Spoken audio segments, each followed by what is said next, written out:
So putting these together is pretty easy actually, really simple. I basically just did these two off. I just learned how to build them off of YouTube. So to disassemble it, you gotta push this pin out. Mine's a little tight. Usually you can just do that with your hands, but that one's tight. Really tight. There we go.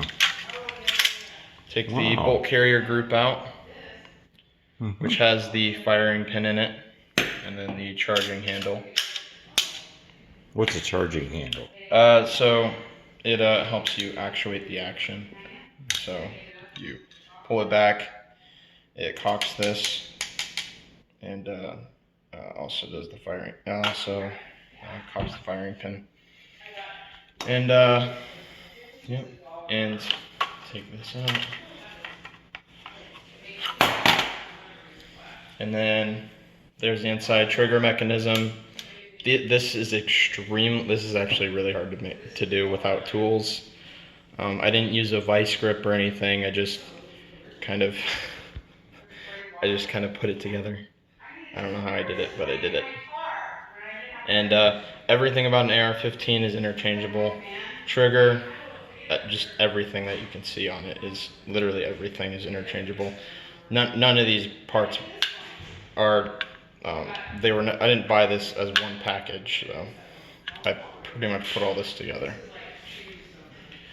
What's the advantage of it as far as its firing and its heat and its kick and all that sort of thing? Is it pretty forgiving? 223 5.56 is a very low recoil round. The military uses it in their M4 rifles. This is just a civilian version of an M4 rifle, or our M16 rifle.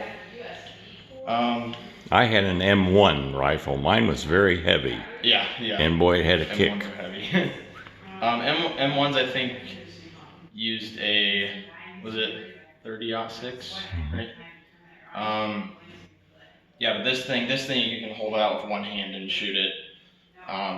Like even this pistol doesn't even have a buttstock on it, and you can just hold it out and just shoot it. The ammo's cheap. There's a lot of it. There's never going to be a shortage of it. It's kind of like basically the bullet's basically just a 22 with more powder behind it. It's just a really, really fast 22. And yep, but disassembly for cleaning and stuff, which is this, you just wipe the bolt down. I got a really nice bolt carrier group that has a really nice finish on it that I can clean pretty easily. So that's really easy to clean. BCM charging handle with ambidextrous. It can be used ambidextrously, and then just put it back together like that and push the pin in, and then you're good to go. Okay, do you use this for, you said something about you like several targets that are medium range or It's 3-gun. I'm not like in competition right now, but I want to be in the 3-gun competition, which is quick acquisition, target acquisition, weapon handling. They basically run through courses that they set for you. So the 3-gun is handgun. Usually people use 1911 or upgraded Glocks. ARs. You don't have to exclusively use an AR, but just something like an AR. Or a shotgun. And a shotgun as well. So that's the 3 guns. I don't have a nice shotgun yet, or a nice pistol yet. So I gotta get those two before I try to do that. Because this is a little cheap Kel-Tec P11 9mm. It's a good gun. It's just not a competition gun. Mm-hmm. It's like basically just like a cheap concealed carry gun because it's tiny. This thing weighs like nothing, and so it's pretty good for concealed carry. The only problem with these ones is the slide hold open on a lot of these were broken, and unfortunately one of mine is one of those. So the slide does not hold back on the last shot. I have to manually lock it, which is kind of annoying because if you shoot this gun too many times without a bullet in there, if you dry fire it too many times, it will break the gun. So on that last shot, you need to know if there's no bullet in there. There's nothing in the chamber. Okay. Yep. This one's made by the same company. It's just newer. This is a Kel-Tec Sub 2000 Gen 2, I think. Gen 2. It's just a nicer version of the first generation, and it folds in half, so it's really easy to carry anywhere. Cheap ammo, 9mm Luger. I mean, you can buy this stuff at Walmart for like $50 for like $12. And yeah, I mean, I like it. It's all right.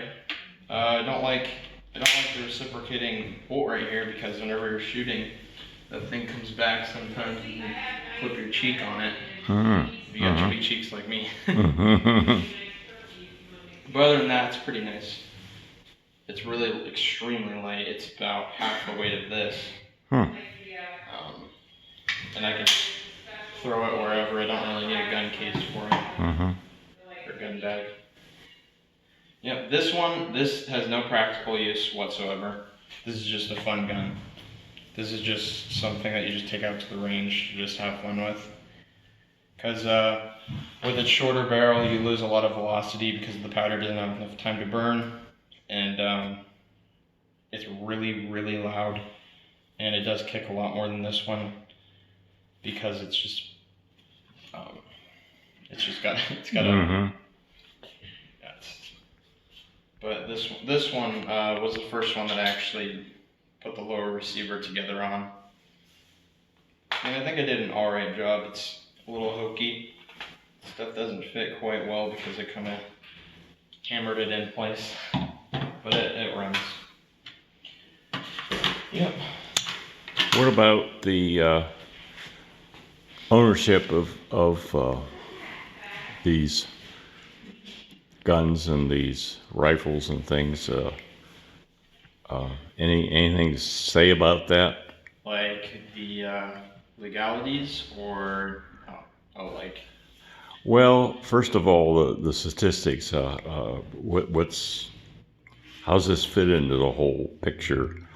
And when they talk about gun safety and that those okay. aspects. So by far, pretty much, ARs are account for like the least amount of deaths in the U.S. out of any gun, pretty much in the U.S. Though the guns that are used for the most homicides are handguns, which account for 85 to 90% of them. And usually that's gang violence. And these, the deaths that these are, or the homicides that these are used in, are statistically irrelevant compared to every other gun.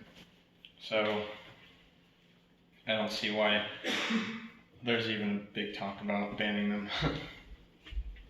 I mean, it's so minuscule. It's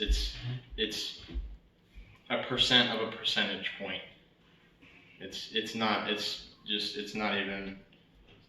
statistically relevant. So if they're talking about banning these, then why aren't they talking about banning these? And yep. Okay. What's your next step? As far as guns, Mm-hmm. I want to get a nice full action rifle. I have old ones, some pretty old, like World War II ones. And I just like a nice full action, just for hunting and all around use. Mm-hmm. And I don't have really like a sharpshooter's gun, so. Mm-hmm. Yep. Okay.